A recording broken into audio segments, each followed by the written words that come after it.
Assalamu алейкум, азиз замалласлар. Assalamu алейкум көрсетуіміздің азиз ықласпентлері. Сілер менен және эфир арқылы көрсетіп тұрғанымыздан жүдә қуаныштымыз. Жасылар ТВ телеканалында сіз сүйген қосықлар тарихы көрсетуінің нәубеттегі сан эфирде. Бүгін біз және бір әжайып қосықтың дүрелі тарихы хақында сөз етпекшіміз. Солай екен, көрсетуімізді тамашалауды давам еттің.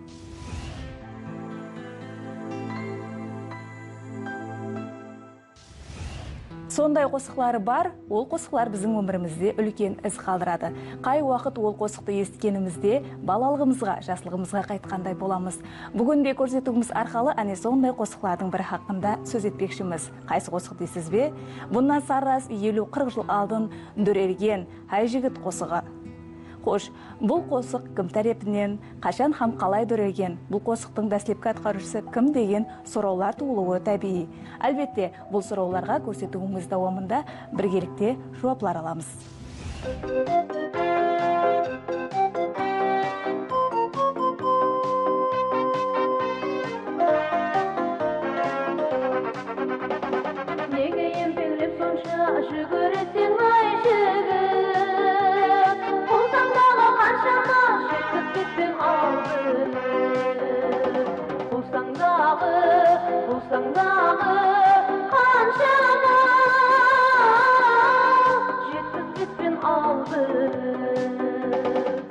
Жүйрік болсаң жете ғой, жете алмасаң қал жігіт.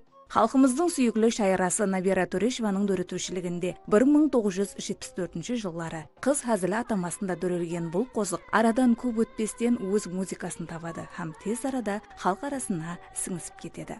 Бұл қосықты тыңлаған әрбір тыңлаушының жүзінде күлкі, қуаныш пайда болуы табиғи. Себебі бұл қосық жаслық жыры. Һәр заматта гәптің мағызын аңлай бермейтұғын жігітлерімізге қарата тапқыр қызларымыздың тілінен айтылған хәзіл-дәлкек сөзлер. Қарақалпақ көркем өнерінде бұндай хәзіл-дәлкек жанрда жазылған қосықларымыз баршылық. Дегенменен олар арасында қыз хәзілі қосығы өз алдына орынға ие қосықлардың бірі. Қосықтың музыкасы шайырдың өмірлік жолдасы, елімізге белгілі композитор Мархабай Жемұратов тарапынан дүрелген. Ал қосықтың дәслепкі атқарушысы Роза Сулайманова еді. Кейіншелі де бұл қосықты көпшілік қосықшыларымыз өз репертуарында атқарып келмекте.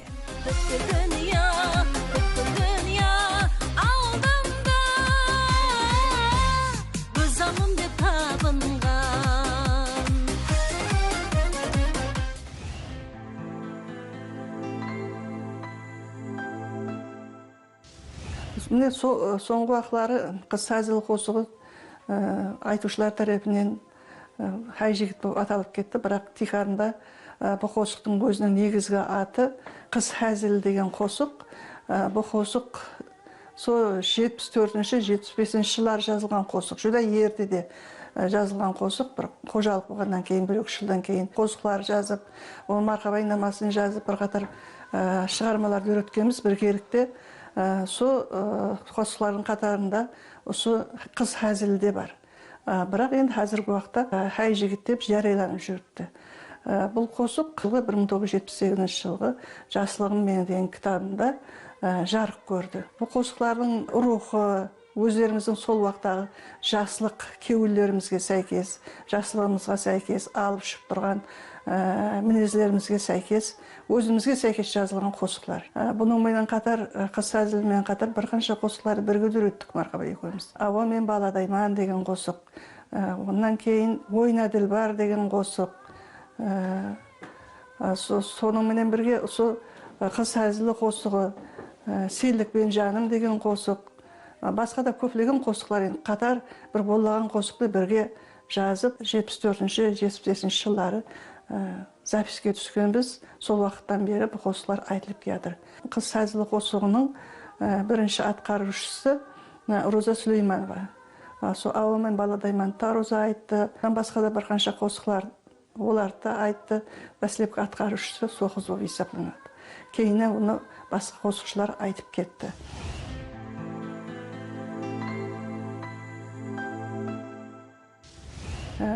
Бұны қосықты жүда жеріне жеткеріп, халыққа жүда жағымны етіп, қосықтың толық рухын беріп атқарған қосықшы Гүлшат Атабаева деген Төрткүлдің қызы болып есептелінеді. Кейін ол Ташкентке көшіп кетті.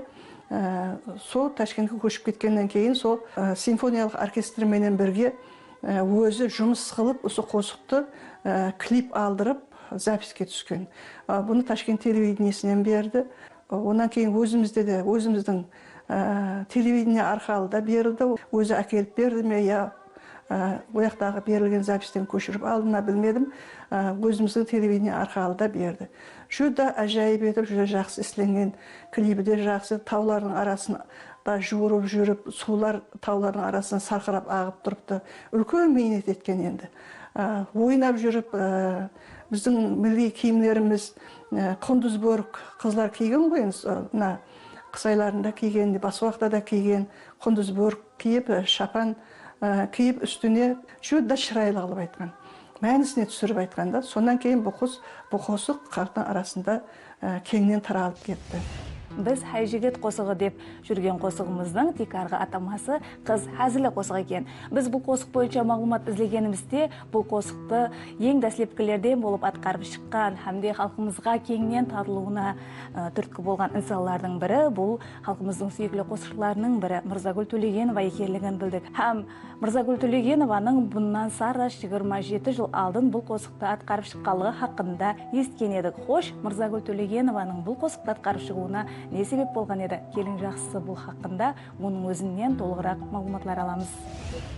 Хайжігіт хақында бұл қосықты еш ядымда жоқ еді. Жүда кішкене уақытымызда, мектепте оқып жүрген уақытларымызда сол Гүлшат Атабаева деген ұстаз апамызды көретін едік. Осы қосыққа, музыкаға, қосыққа қызыққанымыз себеплі концерт қалдырмай, сол ұстаз апаларымыздың қосықларын сол телевизорда көріп үйренгенбіз әммесін. Сол апаның айтқанларын көріп жүретін едік кішкентай уақытымызда. Ондан кейін оқуды біткері, сол жұмысқа келгеннен кейін 97-98 жыллары басылығымыз Шарафаддин Пахраддинов басылығымыз еді. Сол уақытта художественный руководителіміз еді. Бір күні маған сол жете алмасаң қал жігіт деген қосық бар екен. Соны тауасаң, сөйтіп, соны атқарасаң, сол уақытта бір аға келді. Сол сорап тұрған екен, сондай бір қосық бар еді. Қал жігіт, жете алмасаң қал жігіт деп, ең кейінде сөйдеп айтатығын дегенлер ядында еле. Соны маған тапсырды. Сен тауасаң, сол қосықты үйренесең, записке түсесең, соның юбилейіне айтып шығасаң деді.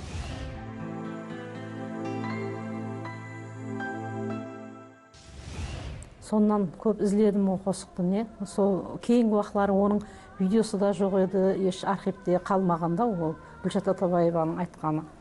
Соны мен ізледім, апалардан сорадым. Кейін сол Маржан апа Тілеумұратованың телефонын тауып алып, звонок етіп, сол телефон арқылы соның текстін маған диктовать етіп тұрды. Мен жазып алып, сондан кейін барып кейінен үйрендім оны. Мен айттым деп айтып етті оламын. Сондан кейін оны эстрадаға салып, соны записке түсіп, сол бір концертте айтып шықтым. Сондан кейін ол қосық халыққа ұнады ма, телевидениеде әр күні дерлік беріліп тұрды.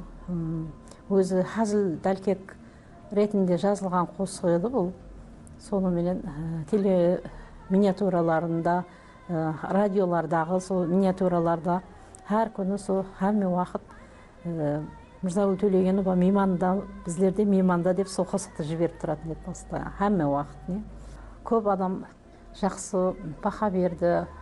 Басылығымыз, үлкен ұстаз композитор ағаларымыз қосыққа қайттан жан бердіңіз деп маған сондай баха берді. Сол марқұм Қадыр Хилалов сол қосықты жүда жақсы атқарғансың деп кейінен маған басқа бір қосық өзі арнап жазып берді сонан кейін.